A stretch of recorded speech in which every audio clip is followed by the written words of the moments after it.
नमस्कार. सोलापूरच्या राजकीय मैदानात आज काँग्रेस आणि महाविकास आघाडीचा झंझावात पाहायला मिळाला. सोलापूर महानगरपालिका निवडणूक 2026च्या पार्श्वभूमीवर काँग्रेसचे स्टार प्रचारक आणि प्रसिद्ध शायर खासदार इम्रान प्रतापगडी यांची भव्य जाहीर सभा आज उत्साहात पार पडली. स्वरात थोडा चढ उतार आणि जोर द्या. बाशापेठेतील जिंदा शाह मदार चौक आणि शास्त्रीनगरचा ताशकंद चौक या दोन्ही ठिकाणी जनसागराचा महापूर लोटला होता. व्यासपीठावर माजी केंद्रीय गृहमंत्री सुशीलकुमार शिंदे आणि खासदार प्रणिती शिंदे यांच्यासह दिग्गज नेत्यांची मांदियाळी होती. शायरी वाचतानाचा अंदाज थोडा संथ आणि धारदार सभेचे मुख्य आकर्षण ठरले ते म्हणजे इम्रान प्रतापगडी यांची टोकदार शेरो शायरी. त्यांनी आपल्या खास शैलीत सत्ताधाऱ्यांवर प्रहार केला. ते म्हणाले, कहा सोया है चौकीदार, गॅस सिलेंडर की किंमत 1000 के पार. पुन्हा बातमी सांगण्याच्या शैलीत या एका ओळीने संपूर्ण मैदान टाळ्यांच्या कडकडाटाने दणाणून गेले. महागाई, बेरोजगारी आणि सोलापूरच्या प्रलंबित प्रश्नांवरून त्यांनी सरकारला चांगलंच धारेवर धरलं. एकूणच या सभेने सोलापूरचं राजकीय वातावरण चांगलंच तापलं असून महाविकास आघाडीने विजयाचा निर्धार व्यक्त केला आहे. आंखों के सामने बड़ी तादाद में मौजूद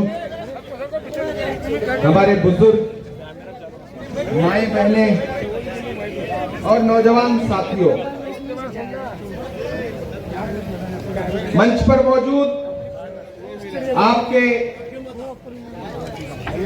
सरपरस्त और पूर्व भारत सरकार के गृह मंत्री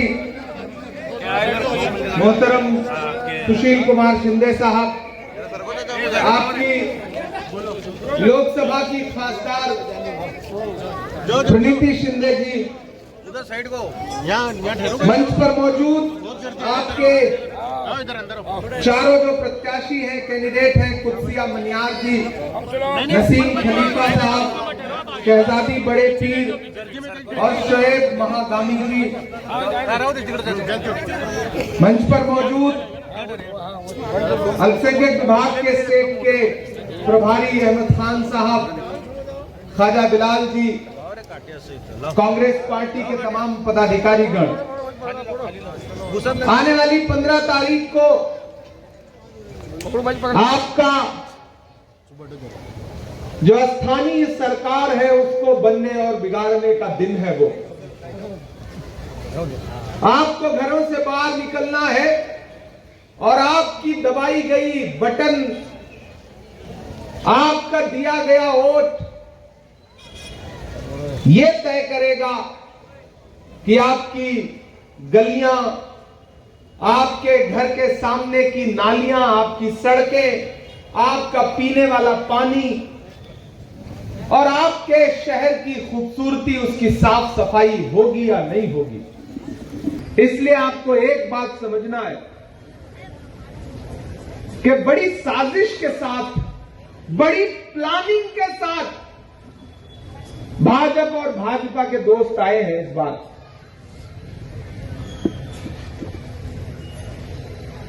कमल खिलाने की कोशिशों में आपकी कलाई में घड़ी भी बांधी जाएगी और आपको मांझा भी पकड़ाया जाएगा. लेकिन होशियार रहना है. एक चीज तो जान लो सोलापुर वालों, मैं बड़ी मोहब्बत से यह बात आपसे कहना चाहता हूं कि चिरागों के सफर में दबदबा हो आंधियों का, तो फिर अंजाम जुल्मत के सिवा कुछ भी नहीं होगा. ये दुनिया नफरतों के आखिरी स्टेज पर है, इलाज इसका मोहब्बत के सिवा कुछ भी नहीं होगा. एक तरफ धार्मिक नारे लगा करके वोट मांगे जाएंगे तो दूसरी तरफ मजहबी नारे लगा करके वोट मांगे जाएंगे. लेकिन आपको एक बात हमेशा याद रखना है कि आप अपने मजहबी नारों का सियासी जलसों में इस्तेमाल बंद करवाइए. बंद करवाइए ये खेल, और वो आपको ही करना पड़ेगा, समाज को करना पड़ेगा. जो नारे मुकद्दस महफिलों के लिए होते हैं, जो नारे मजहबी जलसों के लिए होते हैं, अगर उनका इस्तेमाल करके वोट मांगा जा रहा है तो फिर समझ लो कि कहीं ना कहीं आपके जज्बात के साथ खेला जा रहा है. आपको ये बात समझनी पड़ेगी.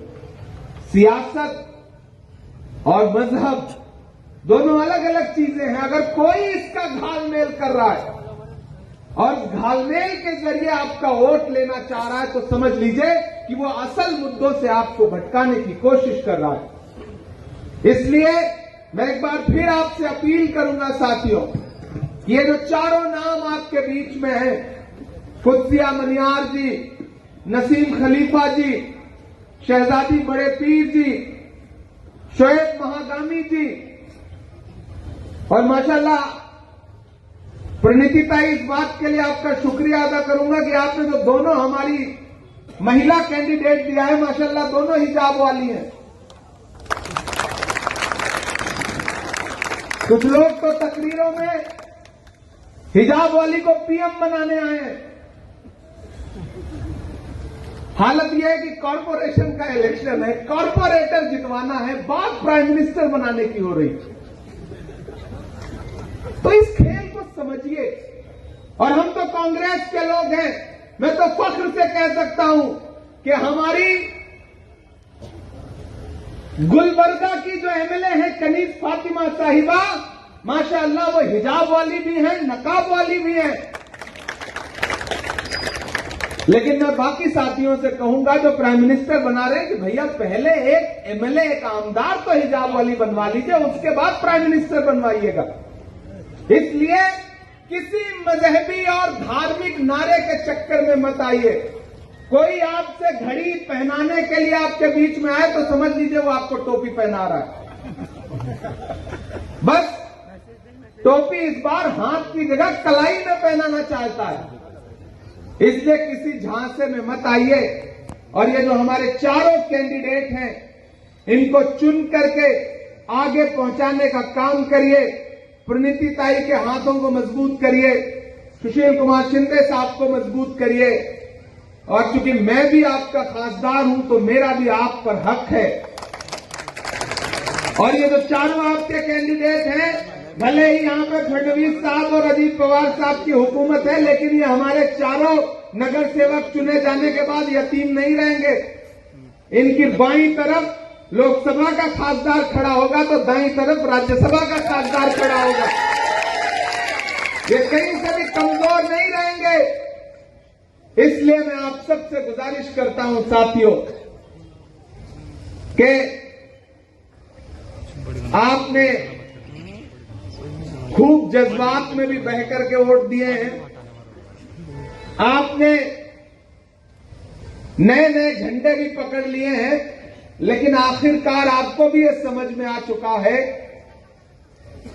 कि आखिर में मोहब्बत से ही, एकजुटता से ही, मेल मिलाप के साथ ही बात आगे बढ़ेगी। और शोलापुर का जो पूरा स्ट्रक्चर है, जो यहां की पूरी डेमोग्राफी है और जो इस शहर की तारीख है, इस शहर में अगर सियासी तौर पर अपने आप को मजबूत रखना चाहते हो तो आपने भी ये समझ लिया होगा कि कोई एक समाज अकेले अलग थलग पड़ के न तो अपना आमदार बना सकता है, न खासदार बना सकता है, न कॉरपोरेटर बना सकता है। इसलिए अब फिर से आइए, एकजुट होइए। अभी हमारे साथी जिन्होंने पार्टी ज्वाइन की, उनका नाम बाबा पठान साहब, उनका मैं खैर मकदम करता हूं। ये है असली घर वापसी। कांग्रेस परिवार में आपका स्वागत है। और एक चीज जहन में बिठा लीजिए कि आने वाले दशकों में, आने वाले सालों में जब भी कभी नरेंद्र मोदी को गद्दी से कोई हटा सकता है तो उस शख्स का नाम सिर्फ और सिर्फ राहुल गांधी है। और हम लोग भी उसी मकसद के साथ, सुशील कुमार शिंदे साहब हो, प्रणीति शिंदे जी हो, इमरान प्रतापगढ़ी हो, हम सबकी आंखें भी वही मंजर देखना चाहती हैं कि जब 2029 में लाल किले की दीवारों पर खड़े होकर के राहुल गांधी इस देश को संबोधित कर रहे हो, तब डॉक्टर बाबा साहब अंबेडकर के लिखे हुए संविधान के साथ शायद हम असली इंसाफ कर पाएंगे। तो साथियों, भाइयों, बहनों, मेरी माओ, बुजुर्गों, ऐसे तमाम लोग जो कांग्रेस पार्टी के साथ हैं, ऐसे तमाम लोग जिन तक मेरी आवाज पहुंच रही है, अब तक साथ नहीं रहे हो, मैं उन सबको भी